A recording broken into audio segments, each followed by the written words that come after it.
ko doko subuha do ba leka qur'ana kuna la ba fo inna nahanu ko ale bo subuha nyoni chogode ni subuha de yahuda nasara usoro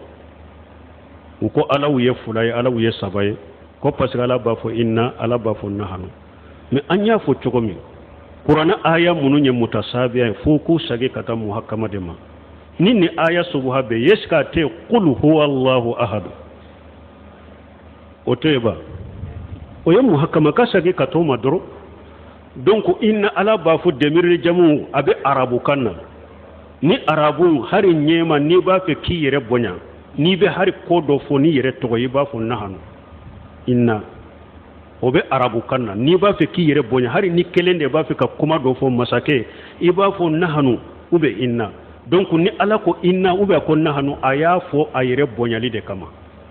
aya fo ayere bonyali de kama mais ate komi ko ala wujatelendo ala ye nin fo ayere bonyali de kama sino ala ye kelempewde